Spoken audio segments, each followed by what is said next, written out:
Magic Diary is a life, attention, time, and reality management tool I've been teaching to my students for the last 25 years.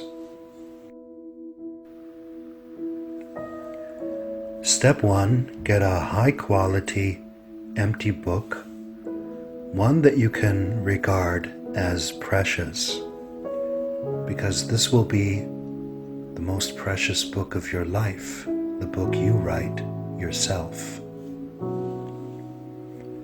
The book is magical because it will change your life in so many wonderful ways.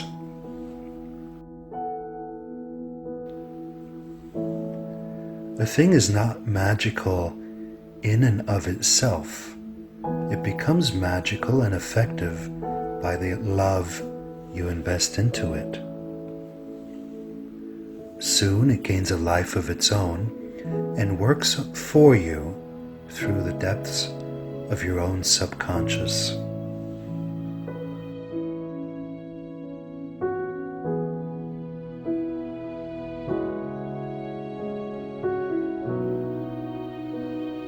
Step 2, on the first page, title your book with your name and Book of Life, if you will.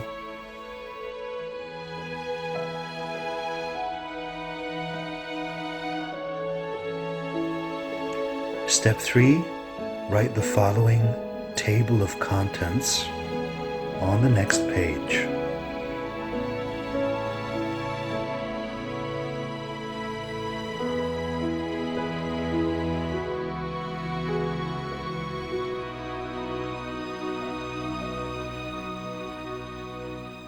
Chapter 1, Confessions.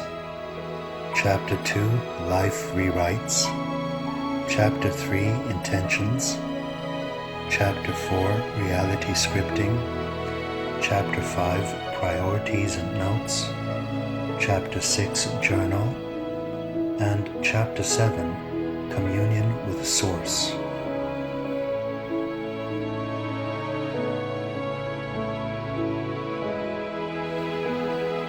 The confession chapter is for you to write down and confront and simply look at with compassion and forgiveness all your negative deeds, all actions that were motivated by negative emotions such as shame, guilt, apathy, fear, anger, rage. You simply write them down. You say, I confess this and I confess that. This is also a chapter to note down things you're not proud of, things you would have preferred to have done differently, and to forgive yourself for them. And to make this chapter really worthwhile, I recommend you also write down the way you'd like to behave, react, or handle situations in the future. To understand how this works, I also recommend you watch my video Confront and Replace on my YouTube channel. So confronting and confessing is one thing, but the other is to determine what you want instead in the future. That's the correct way of confessing and confronting. In other words, traditional ways of confession in religion, they only focus on what you did wrong, on your blame and guilt, but that's not enough. Because if you only focus on that, you get stuck in it. And to feel guilt and shame implies that you're going to do it again.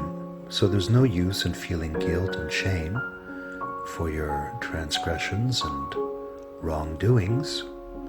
That's not going to help the situation. It's not going to help anyone.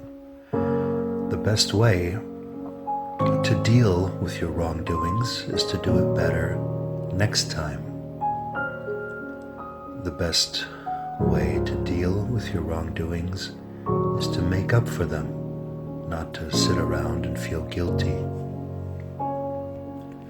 When it comes to confessions, I recommend you focus on the things that are happening now or that have happened in the last days and weeks, not going back several months or several years, as the past is over. And it's more about what's happening today, not what happened long ago. Sure, if you feel there's a big event stuck in the distant past, you can use that and release that in your confessions chapter.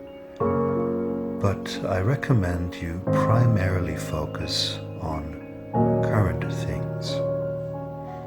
And if you do so, you'll find that your need for the confessions chapter is not that big.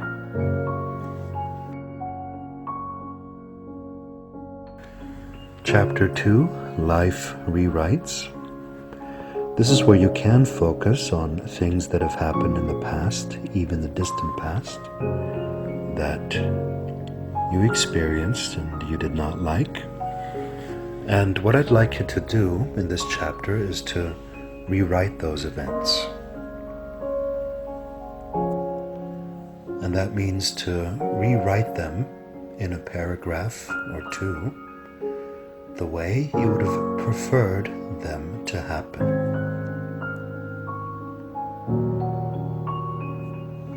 So you're essentially acting as if you had a different past.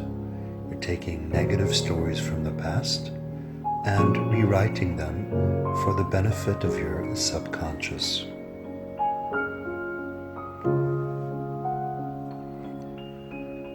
Some people may think this kind of practice is delusional, but it's not so.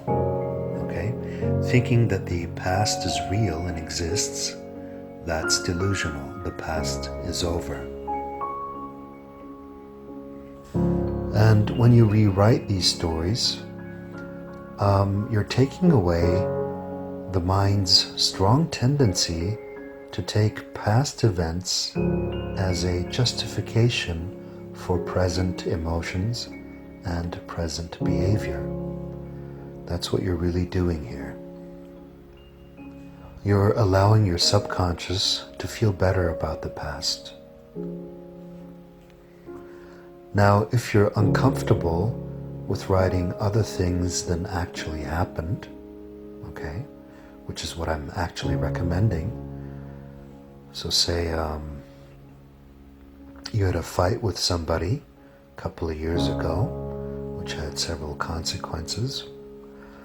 I'm actually recommending you write that that fight never occurred, that something else occurred, peace and harmony occurred. But if you're uncomfortable with rewriting that and changing your subconscious feeling about the past, then at least rewrite your opinion of those events, the way you see those events. Try to find the hidden benefit in those events so that you no longer feel like a victim of those events, but tell yourself that that happened for a good reason, that you're glad that this fight happened, for example, because that led to other good things later in your life. So if you hadn't lost that job, for example, you couldn't be in the wonderful and fulfilling job you're in now.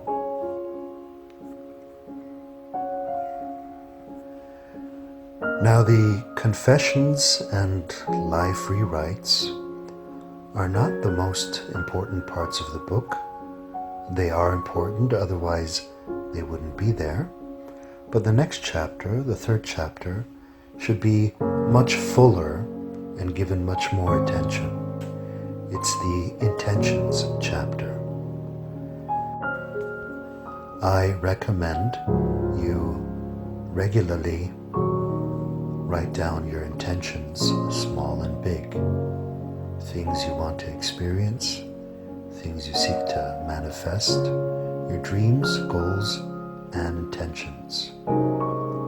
Once in a while, perhaps every few days or every few weeks, or at least every few months, make a list of your intentions and then forget about them for a while and come back to them some days, weeks, or months later to see which have manifested and which have not, and then restate some of the intentions you still have, and so forth. For more information on how to set intentions, I recommend my book, Reality Creation and Manifestation.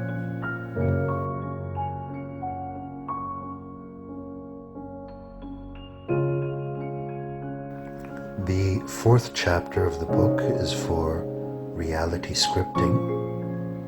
And if you don't know what reality scripting is, I recommend my article on my website, The Art of Scripting, or The Power of Scripting, as well as my book, Reality Creation and Manifestation.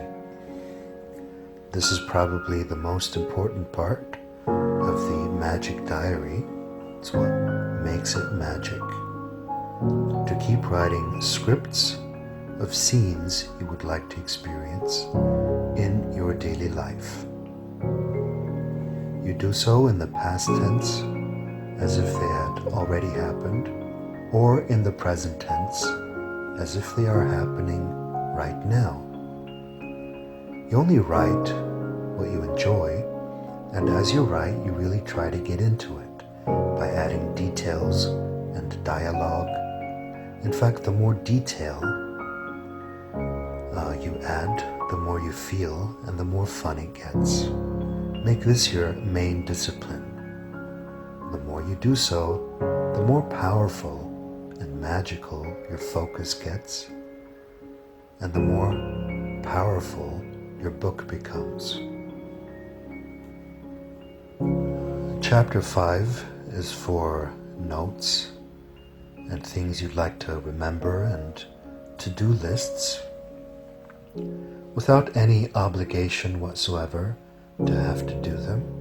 It's just certain things you need to take care of, errands you want to run, projects you want to finish. To have a space to just note it all down so that it stops occupying your mind, so that it stops flying around as thoughts in your field of awareness. Priority lists, to-do lists, note lists are very important to defragment your attention and give you peace of mind. If you'd like to know more about priority lists, I recommend my book, Success Attracts Success.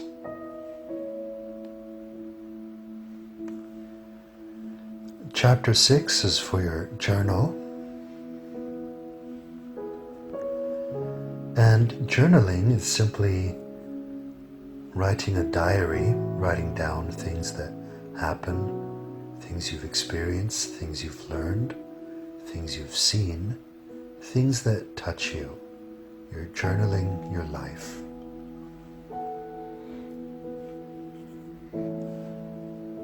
Most very successful people have journaled at one time or another in their lives.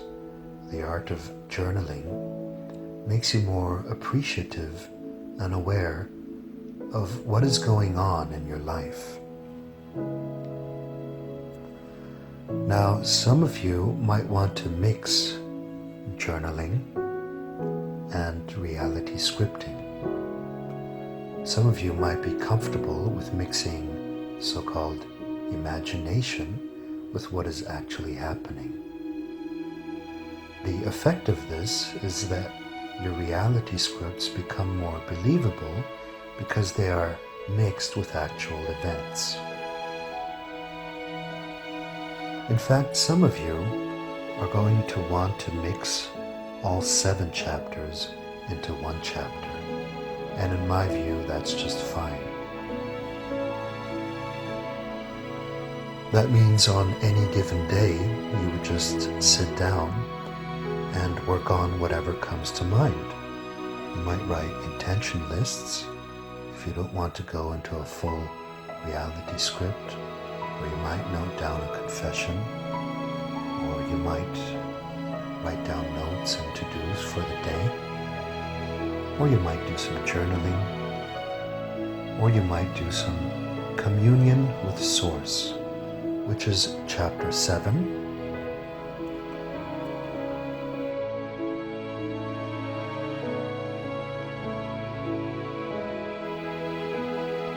Communion with Source is the unique method of this video that I've never shared publicly before.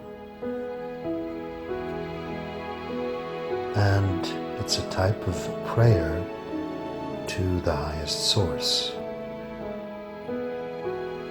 to what people might refer to as God, or the universe, or ultimate consciousness, or the Most High. Assuming that you have a creator that created you and has a purpose for you, or assuming that you have a higher self that guides you through life, you hold communion with the Source. That means you hold conversation in writing. You ask questions and write down answers you feel or perceived answers. Before doing this, it is advisable that you get into a very calm and relaxed and patient state, free of all concerns and worries, and just take time for your innermost self and your Creator.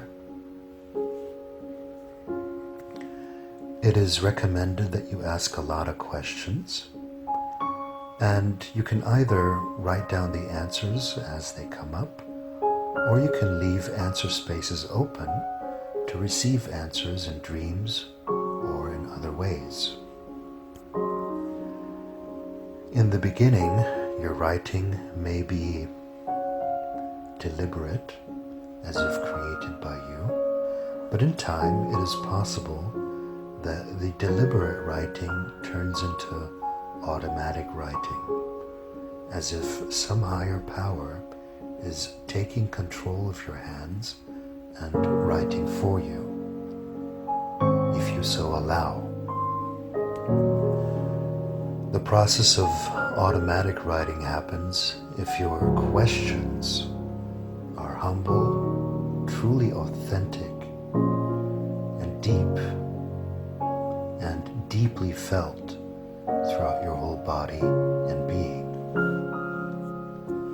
Of all the chapters in the book, this is the most intimate and spiritual. So you've got to assume that there's a source or a power that not only knows everything about you, but everything about anything in general, and that you can address questions to, ask guidance for, and request support. Whether you call this source your higher self, your soul, highest source, God, the Most High, is secondary. What is important is that you know that you are very much loved and supported, to feel the feeling of love and support from something higher than you, to feel humble in the presence of the highest source,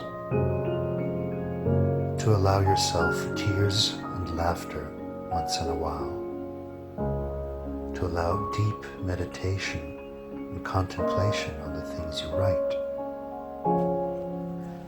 There's no right or wrong way to do this. If done with good intentions and wholeheartedly, find the best book ever written for you in this chapter.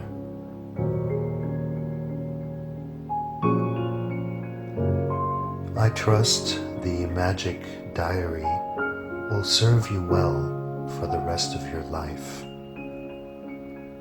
I trust it will bring much more awareness and joy